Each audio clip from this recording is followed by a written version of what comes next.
Assalomu alaykum.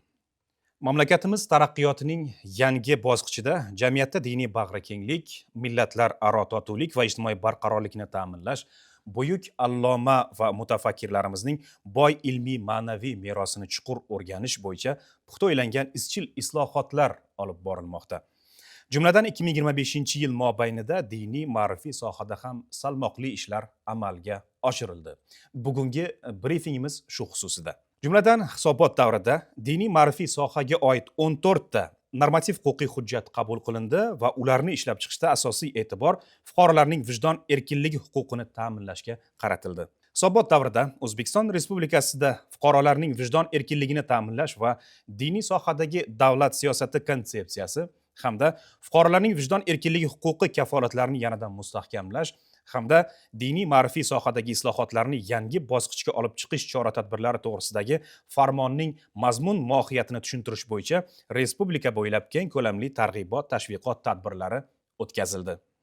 Shuningdek, konsepsiya va farmonning mazmun mohiyatini tushuntirishga qaratilgan sodda va xalqchil shaklda media kontentlar tayyorlandi. Jumladan 1215 ta info xabar, 22 ta maqola munosabat, 18 ta infografika, 8 ta intervyu munosabat, 7 ta video rolik, 4 ta video podkast, 2 ta ko'rsatuv va 3 ta audio podkast tayyorlanib, internet tarmoqlarida e'lon qilindi. Shu bilan birga xalqaro darajadagi muhim ahamiyatga ega bo'lgan tadbirlar ham o'tkazildi. Xususan 29-30 aprel kunlari Samarqand shahrida moturudiylik, bag'rikenglik, mo'tadillik va ma'rifat ta'limoti mavzusida, 10-13 sentyabr kunlari Toshkent va Samarqandda deklaratsiyalar muloqoti ikkinchi xalqaro forumi, 15-noyabr kuni Toshkent shahrida O'zbekiston bag'rikeng diyor mavzusidagi xalqaro tadbirlar yuqori saviyada tashkil etildi. Mutasaddi vazirlik va idoralar bilan hamkorlikda ijtimoiy ma'naviy muhit barqarorligini mustahkamlashga qaratilgan tizimli ishlar amalga oshirildi. Respublika miqyosida aholining turli qatlamlari orasida jaholatga qarshi ma'rifat ezgu g'oyasi asosida 70 mingdan ortiq targ'ibot tadbirlari o'tkazilib, ularda 3 millionga yaqin aholi qamrab olindi. Xotin-qizlar o'rtasida zo'ravonlik va tazyiqqa qarshi 13 mingdan ko'proq tadbir tashkil etilib, ularda 110 ming nafarga yaqin xotin-qizlar ishtirok etdi. 17-18 iyul kunlari Jizzax viloyatida hamda 20-21 noyabr kunlari Qashqadaryo viloyatida Respublika targ'ibotchilar forumi o'tkazildi. Tizim tashkilotlari bilan hamkorlikda mutaassiblik, radikal g'oyalar va ekstremizm ruhidagi axborotlarga qarshi 3411 ta raddiya mazmunidagi material tayyorlanib, ijtimoiy tarmoqlar orqali tarqatildi. Diniy ma'rifiy resurslar orqali 170 mingdan ortiq material internet tarmoqlari orqali keng tarqatildi. Shuningdek, xorijdagi yetuk ulamolar va nufuzli islomshunos olimlar, ilmiy salohiyati yuksak ulamolarning 130 dan ortiq raddiya va sharhlar o'zbek tiliga tarjima qilindi hamda tarmoqlarga e'lon qilindi. Respublikadagi nashriyotlar va turli tashkilotlar tomonidan diniy ma'rifiy mazmundagi 1100 ga yaqin nomlanishdagi adabiyotlarni chop etish bo'yicha murojaatlar yuzasidan ijobiy ekspertlik xulosalari tayyorlanib, ularning nashr etilishiga ruxsat berildi. Shuningdek, dinshunoslik ekspertizasi faoliyatini yanada takomillashtirish, ish jarayonlarini optimallashtirish, xodimlar vaqtini samarali taqsimlash maqsadida ekspertiza tadqiqotlari jarayoniga sun'iy intellekt texnologiyalari joriy qilindi.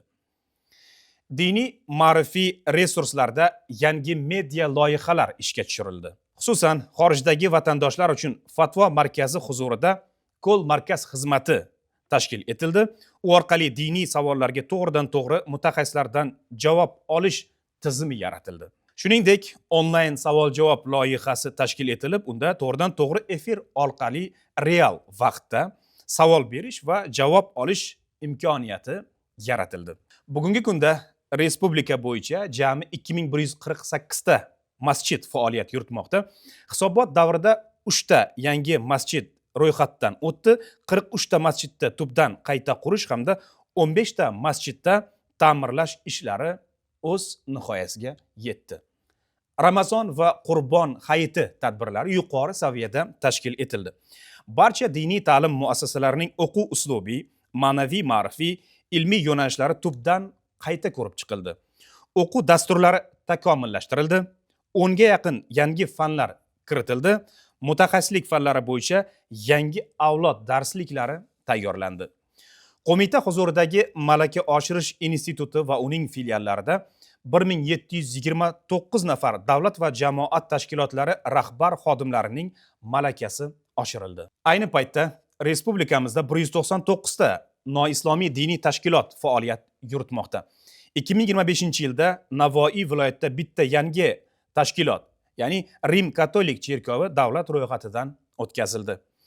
O'zbekiston Respublikasi Prezidentining 2025-yil 21-apreldagi PF 68-son farmoni asosida Toshkent, Buxoro, Samarqand va Farg'ona viloyatlarida mahalliy konfessiyalar ishlari kengashlari tashkil etildi va ularning jami 7 ta yig'ilishi o'tkazildi. Din ishlari bo'yicha qo'mita hamda tizim tashkilotlari vakillari o'zbekistonlik islomshunos olimlar va tadqiqotchilarning 439 ta diniy ma'rifiy sohaga oid xalqaro tadbirlardagi ishtiroki ta'minlandi.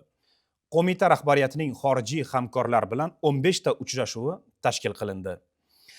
Misr Arab Respublikasining Al-Azhar, Qatarning Doha dinlar aro muloqot xalqaro markazi, Iordaniyaning Vaqf islom ishlari va muqaddas qadamjolar vazirligi bilan hamkorlikka oid anglashuv memorandumi imzolandi. Xorijda vaqtincha yashab mehnat qilayotgan vatandoshlar va u yerda ta'lim olayotgan talabalar bilan diniy ma'rifiy suhbatlar o'tkazish, ularni turli yot g'oyalar ta'siriga tushib qolishining oldini olish maqsadida targ'ibot tashviqot ishlari olib borish uchun 32 nafar malakali diniy ma'rifiy soha vakillarining Amerika Qo'shma Shtatlari, Rossiya, Janubiy Koreya davlatlariga xizmat safarlari tashkil etildi. 2025-yilgi haj va umra tadbirlari ham yuqori saviyada tashkil etildi. Jumladan 2025-yilda 15 ming nafar ziyoratchimiz muborak haj amallarini bajardi. Haj va umra tadbirlarini tashkil etish bilan bog'liq xizmatlarni yuqori darajaga olib chiqish va byurokratik to'siqlarni bartaraf etish maqsadida haj va umra yagona portali ishga tushirildi. Ziyorat turizmini rivojlantirish maqsadida 845 mingdan ziyod xorijiy hamda ichki turizm yo'nalishida 2 million 900 mingdan ziyod mahalliy ziyoratchilarning qadamjolarga tashriflari amalga oshirildi. Ziyorat turizmini targ'ib qilish doirasida 39 ta albom prospekt, kitob, risola, broshyura va flayerlar chop etildi hamda ziyoratgoh va vazirlik idoralarga tarqatildi. Yangi O'zbekistonning tinchlik va ma'naviyat targ'ibotchilari shiori ostida 11058 nafar hoji ishtirokida 29125 ta xonadon holidan xabar olinib, mahalla raislari, imom xatiblar bilan birgalikda suhbatlar tashkil etildi. Jismoniy va yuridik shaxslardan 1321 ta murojaat kelib tushdi.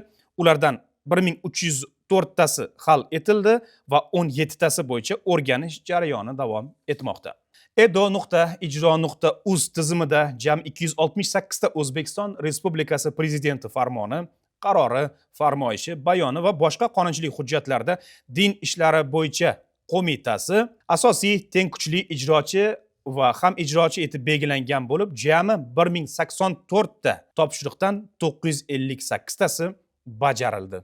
Ulardan 2025-yilning yanvar-dekabr oylariga ijroga belgilangan 456 ta topshiriqning barchasi muddatdan avval yoki o'z vaqtida bajarildi. Hisobot davrida 3 ta briefing, bitta matbuot anjumani, 12 ta rasmiy bayonot, 15 ta rasmiy xabarnoma, 14 ta e'lon va 7 ta rasmiy munosabat e'lon qilindi. Diniy ma'rifiy sohadagi faoliyat 2026-yilda ham reja va dasturlar asosida tizimli ravishda amalga oshirilishi belgilangan. E'tiboringiz uchun rahmat.